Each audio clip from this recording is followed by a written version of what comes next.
HSC. Water is ejected in condensation, polymerization. Let's look at an example of it now, and we'll look at cellulose. So, cellulose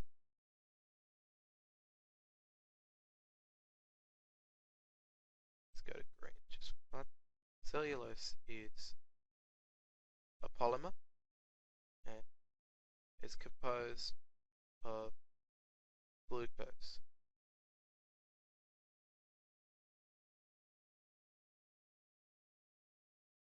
Right, you're going to need to know the structure of glucose for this and the reactions that form cellulose. Alright, so basic structure of glucose is this. Got to remember that there's a ring with 6 components.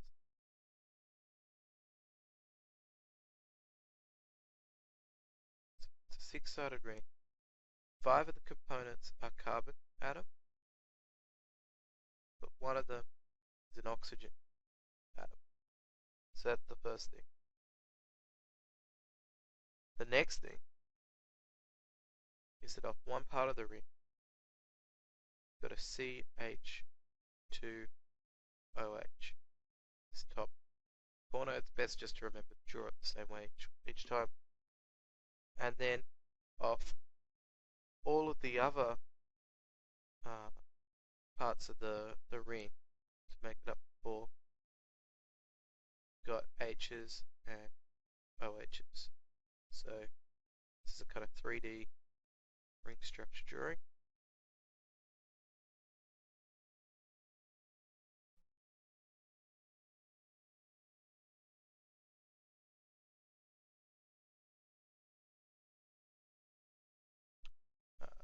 But don't take my drawing of it. It'll be very easy for you to find a drawing of glucose and the structure. It's just one of those chemical structures you're going to need to know, the HSC, so I suggest that you memorize it. And yeah, okay, so it's a polymer, with cellulose, it's a polymer that's composed entirely of glucose, so when it polymerizes, it does so with another glucose molecule. I'll just draw that very quickly.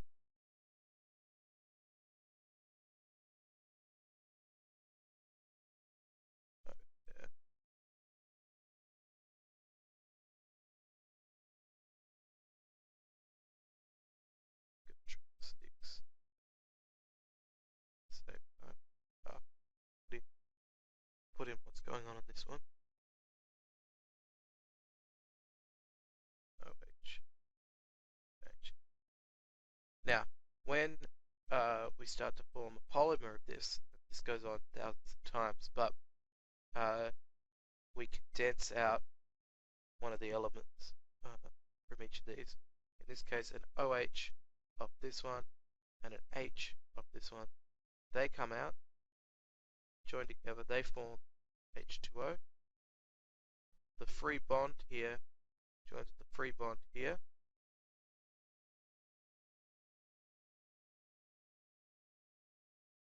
Sorry, got this wrong. An H from an OH.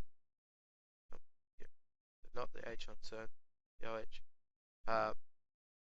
And then a free bond forms from the O and from the carbon, and you end up with something that looks like this. Now the thing to remember, and this will come up in esters as well, when you use condensation to join things together, you get an oxygen as the joining link. So I'll show you that now. So the joined molecule is just draw your 2 glucoses.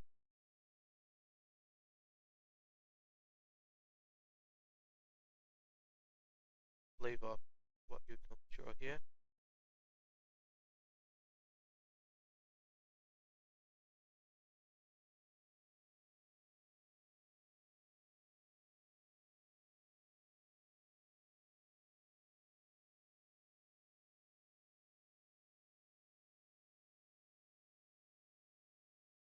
here, your acetylchoice and HSC, definitely put on all the OHs, H's. Make sure that every carbon has 4 bonds, etc., etc. Now, but what you've got here is an O joining these two together. So that's the link. That's the unit. So you can imagine if this goes on over and over to another one, you can get a chain that goes on indefinitely. Now with cellulose, it has 2,000 to 8,000 repeated glucose units. So it's a very, very long set of glucose units joined together. Sorry, with cellulose. I don't know glucose before that. Cellulose is 2,000 to 8,000 glucoses joined together.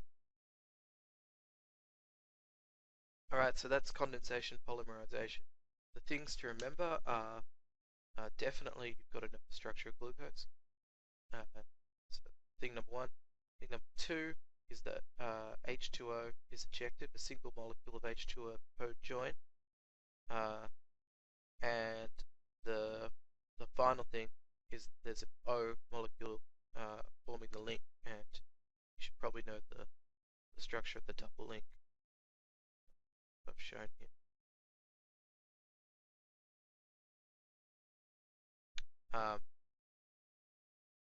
So yeah, that's one to look up.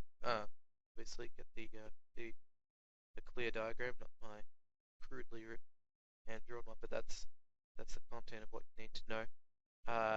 And so that's the second part of this topic. So the first part was biopolymers. This is the second part, condensation polymers and the polymerization of glucose into cellulose. And the final part is on cellulose itself and what cellulose is composed of. Let's talk more about cellulose. Alright, so cellulose is a really common substance. Basically, most of the waste product of plants is cellulose, and it makes up the bulk of the biomass in the world. That's how common it is. As you would have seen, it's basically dehydrated glucose in massive chains. So it contains carbon, hydrogen, oxygen. There's a carbohydrate that makes it up, so not surprisingly, those are the elements that are in it. Now, yeah, heaps and heaps of available agricultural and forestry waste is rich in cellulose. So that presents an environmentally and economically viable source as a fuel for potential industrial processes, and also as a source to turn into biofuels. What's a biofuel? Asking.